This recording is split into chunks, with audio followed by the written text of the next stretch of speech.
Baik, Assalamualaikum warahmatullahi wabarakatuh. Selamat pagi, selamat siang, selamat sore, dan selamat malam untuk teman-teman semua. Kembali lagi bersama saya Muhammad Arif pada tugas perkuliahan untuk mata kuliah kreativitas dan inovasi tugas sesi 2. Baik, langsung saja kita masuk ke materi yang pertama, yaitu pengertian inovasi produk. Inovasi itu untuk menyempurnakan atau meningkatkan fungsi dari pemanfaatan suatu produk atau sumber daya sehingga manusia mendapatkan manfaat yang lebih dari sebelumnya. Inovasi terjadi di berbagai bidang kehidupan, mulai dari dunia bisnis, pendidikan, komunikasi, dan lain sebagainya. Proses inovasi ini sendiri terjadi secara terus-menerus di dalam kehidupan manusia. Salah satunya dalam kewirausahaan atau bisnis, di mana inovasi tersebut disalurkan kepada produk-produk yang telah ada di dalam suatu bisnis. Karena dengan adanya inovasi, pendapatan dalam suatu bisnis dapat meningkat dari sebelumnya, dan bisnis tersebut dapat menarik perhatian banyak orang karena telah adanya peningkatan kualitas. Yang kedua adalah pentingnya strategi inovasi produk dan jasa. Selain yang ditampilkan pada slide kali ini, merilis produk baru yang inovatif dapat meningkatkan loyalitas pelanggan menurut Razegi pada tahun 2008. Pengembangan produk sangat penting untuk keberlangsungan bisnis, terutama dalam membentuk loyalitas pelanggan. Semua perusahaan harus memperbaharui produk dan layanan mereka untuk tetap bertahan. Dan bahkan sebuah perusahaan yang kompetitif memiliki dua tujuan penting. Yang pertama, menciptakan nilai pelanggan, customer value atau pemasaran, dan inovasi. Inovasi produk dapat berasal dari keinginan konsumen itu sendiri. Keinginan akan suatu produk yang akan memenuhi kebutuhannya atau market pool. Atau bisa juga melalui suatu teknologi yang menciptakan atau mengembangkan produk baru yang kemudian diperkenalkan ke pasar. Teknologi push. Lalu ada tujuan inovasi produk. Tujuan perusahaan untuk melakukan inovasi produk adalah untuk mempertahankan kelangsungan hidup perusahaan. Karena produk yang telah ada rentan terhadap perubahan kebutuhan dan selera konsumen. Teknologi, siklus hidup produk yang lebih singkat, serta meningkatnya persaingan domestik dari luar negeri. Lalu ada ciri-ciri inovasi. Yang pertama, memiliki ciri khas. Dengan kata lain, suatu ide dapat dikategorikan dalam inovasi bila memiliki ciri khas yang spesifik. Merupakan ide baru, yaitu ide yang belum pernah dipublikasikan atau diungkapkan oleh orang lain sebelumnya. Yang ketiga adalah dilakukan secara terencana. Suatu ide dapat dikategorikan sebagai inovasi bila dilakukan dengan sengaja dan terencana dalam pengembangannya. Yang keempat adalah memiliki tujuan. Masih berhubungan dengan poin sebelumnya, inovasi merupakan ide yang dieksekusi secara sengaja dan terencana dengan tujuan tertentu. Lalu ada jenis-jenis inovasi.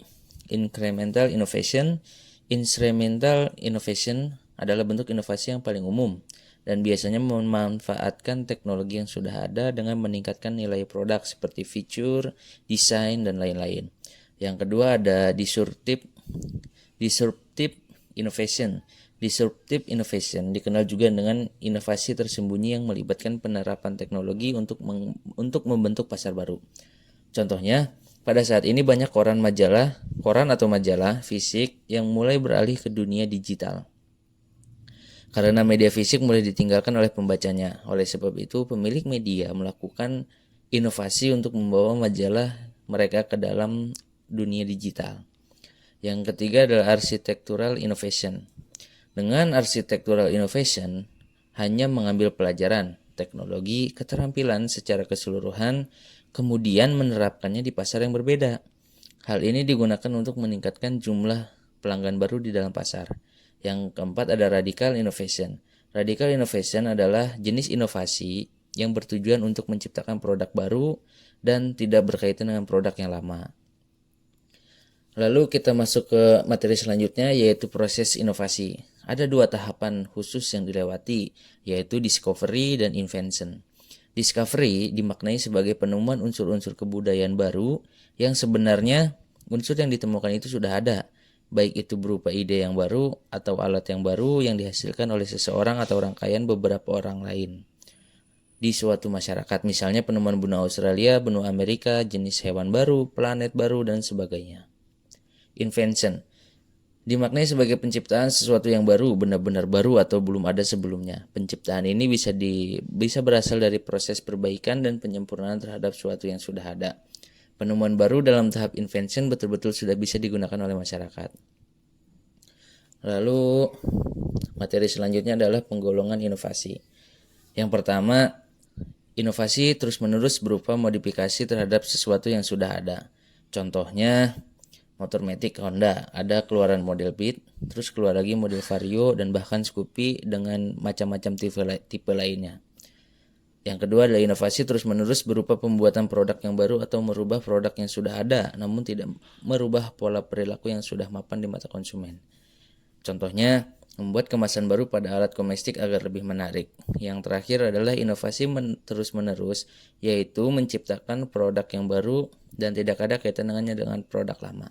Misalnya penciptaan komputer, penciptaan bilangan biner, penciptaan AC dan lemari es, dan sebagainya. Lalu ada manfaat inovasi. Yang pertama, memecahkan masalah yang sulit untuk diselesaikan. Ketika dalam bisnis Anda mengalami permasalahan yang tidak bisa Anda hilangkan, maka Anda membutuhkan inovasi dan kreativitas untuk mencari solusi. Yang kedua, meningkatkan produktivitas perusahaan. Ketika perusahaan Anda menghadapi hambatan yang berat, maka untuk menghadapinya membutuhkan peningkatan produktivitas karyawan dengan cara membuat sesuatu yang berbeda atau inovasi. Yang ketiga, membuat bisnis Anda menjadi unik. Manfaat inovasi selanjutnya adalah inovasi akan membuat bisnis Anda menjadi unik dan menonjol dari pesaing Anda. Yang keempat ada mengalahkan kompetitor yang kuat. Ketika Anda memberikan sentuhan inovasi pada bisnis Anda, maka Anda bisa memiliki kesempatan untuk mengalahkan kompetitor yang kuat dari bisnis Anda. Lalu materi selanjutnya adalah peran pemasaran atau marketing dalam inovasi produk. Marketing ini memiliki peran yang penting dalam keberhasilan dari suatu inovasi produk yang telah diciptakan. Tanpa pemasaran baik, inovasi produk yang telah dikembangkan akan menjadi suatu usaha yang sia-sia, bahkan bisa merugikan perusahaan. Nah, lalu ada inovasi studi kasus inovasi produk pada PT Roti Ceria. Yang pertama ada inovasi berbasis modulasi. Perusahaan Roti Ceria merubah karakteristik dasar suatu produk, yaitu dengan perubahan ragi yang terdapat pada adonan roti dari ragi lokal menjadi ragi impor. Lalu ada inovasi berbasis ukuran. Roti Ceria melakukan inovasi berbasis pada ukuran produk, salah satunya pada roti pisang coklat yang awalnya dengan ukuran 13 cm kemudian meluncurkan produk baru bernama Big Pisang Coklat dengan ukuran 18 cm. Inovasi berbasis kemasan. Roti Ceria merubah kemasan pada ukuran kardus kemasan yang bervariasi mulai dari kecil, sedang hingga besar, juga pada tulisan dan gambar. Komposisi warna pada kemasan disertakan tagline Roti Ceria yaitu enak, murah, fresh from the oven. Dan nomor telepon Roti Ceria yang dicantumkan. Yang keempat adalah inovasi berbasis pengembangan bahan komplementer. Melalui inovasi pengembangan bahan komplementer ini, Roti Ceria menciptakan roti boy dengan harga yang sangat ekonomis. Dengan beragam varian rasa yaitu pandan, pisang, mangga, durian, kacang, dan stroberi. Yang kelima adalah inovasi berbasis pengurangan upaya faktor pendukung lainnya. Inovasi pengurangan upaya yang dilakukan oleh Roti Ceria yaitu berkaitan dengan penjualan melalui distributor dan penjualan online. Roti Ceria menitipkan produknya kepada toko-toko yang menjadi mitra kerja. Kemudian untuk produk lainnya, Roti Ceria pun menjualnya secara online melalui website, Facebook, dan Twitter, sehingga konsumen tidak perlu datang ke outlet karena dapat melakukan pembelian melalui sistem online. Yang terakhir adalah tips dalam berinovasi. Memanfaatkan teknologi, memiliki produk yang unik, meningkatkan pelayanan, meningkatkan skill sumber daya manusia yang ada di dalamnya. Baik, kita masuk ke dalam bab yang selanjutnya. Kita masuk ke bab selanjutnya yaitu mengelola kreativitas dengan 3 materi pokok. Materi 1 berisikan tentang mengelola kreativitas, proses dalam berkreativitas, bentuk-bentuk kreativitas, dan kiat-kiat kreativitas. Materi kedua yaitu strategi, manfaat, hambatan, dan pola pikir untuk menciptakan sesuatu kreativitas. Materi ketiga adalah pentingnya kreativitas dan dukungan untuk menimbulkan kreativitas. Pertama adalah bentuk-bentuk kreativitas seperti yang sudah disampaikan pada video yang pertama. Kreativitas ini terdiri dari 3 bentuk, yaitu ide, produk, dan gagasan. Ide, pemikiran kreatif yang dapat mengantarkan seseorang untuk menghasilkan ide. Gagasan, kreativitas juga dapat dituangkan dalam wujud gagasan. Gagasan yang dimaksud merupakan gagasan untuk mengatasi masalah. Yang kedua adalah produk. Produk merupakan salah satu bentuk kreativitas pula. Hal ini karena untuk menciptakan suatu produk diperlukan yang namanya suatu proses kreatif. Baik, yang pertama adalah mengelola kreativitas individu. Wirausahaan yang kreatif. Wirausahawan memiliki jiwa yang kreatif. Hal ini didukung oleh cara-cara berpikirnya yang kreatif, yang didukung oleh 2 hal, yaitu pengerahan daya imajinasi dan proses berpikir secara ilmiah. Lalu topik yang kedua adalah proses kreativitas. Proses ini menurut David Campbell terdiri dari 5 tahap. Yang pertama persiapan, yang kedua konsentrasi, inkubasi, yang keempat adalah iluminasi, dan yang kelima adalah verifikasi. Untuk topik ketiga, materi 1, yaitu kiat-kiat menjadi kreatif. Kiat-kiat memperoleh teknik kreativitas menurut Bobby DePotter dan Mike Henarki pada 2001. Pada halaman 321 ada 3 poin. Ingatlah sukses-sukses Anda di masa lalu, yakinlah ini dapat menjadi terobosan, latihlah kreativitas dengan permainan mental. Kita masuk ke materi kedua untuk topik pembahasan strategi mengelola kreativitas. Ada 4 strategi. Yang pertama mengenali hubungan, lalu mengembangkan perspektif fungsional, lalu gunakan akal, dan terakhir adalah hapus perasaan ragu. Dengan topik pembahasan yang pertama yaitu pola pemikiran kreatif. Ada beberapa poin mengenai pola pemikiran yang kreatif. Yang pertama, sensitif terhadap masalah, mampu menghasilkan sejumlah ide besar, fleksibel, keaslian, mau mendengarkan perasaan, keterbukaan pada gejala bawah sadar, mempunyai motivasi yang tinggi, bebas dari rasa takut gagal, mampu berkonsentrasi, dan memiliki kemampuan untuk memilih. Untuk topik yang kedua, materi kedua adalah hambatan dalam mengelola kreativitas. Ada 10 hambatan. Yang pertama, mencari jawaban soal hanya satu yang benar, tidak mencoba untuk mencari jawaban yang lain. Yang kedua, hanya fokus kepada hal logis dan tidak out of the box. Yang keempat, hanya terpaku pada aturan. Yang keempat, tidak punya improve dalam praktek yang dilakukan. Yang kelima, tidak bisa memanfaatkan permainan sebagai ajang mencari imajinasi. Yang keenam, terlalu berfokus pada spesialisasi. Yang ketujuh, menghindar dari sifat ambiguity dan sifat mendua. Yang kedelapan, takut terlihat bodoh. Yang sembilan, takut gagal. Dan yang terakhir adalah hanya terpaku pada stigma saya tidak kreatif. Untuk topik yang ketiga, pada materi yang kedua ini adalah manfaat mengelola kreativitas. Ada 4 manfaat. Yang pertama, kinerja kita menjadi optimal. Yang kedua, menghindari stres.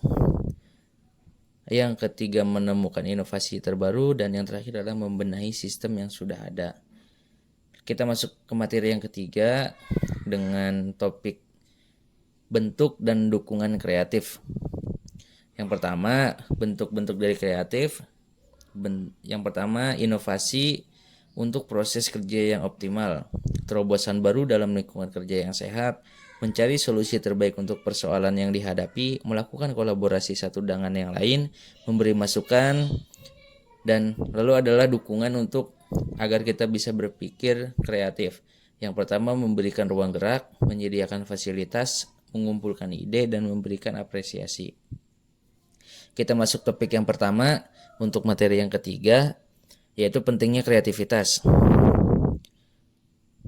Koni R. Semiawan dalam Reni Akbar Hawadi dan kawan-kawan pada tahun 2001 halaman 15 menyatakan ada 4 alasan mengapa seseorang perlu belajar kreativitas. Antara lain, yang pertama, belajar kreativitas membantu anak menjadi lebih berhasil guna jika kata orang tua atau gurunya tidak bisa bersama mereka.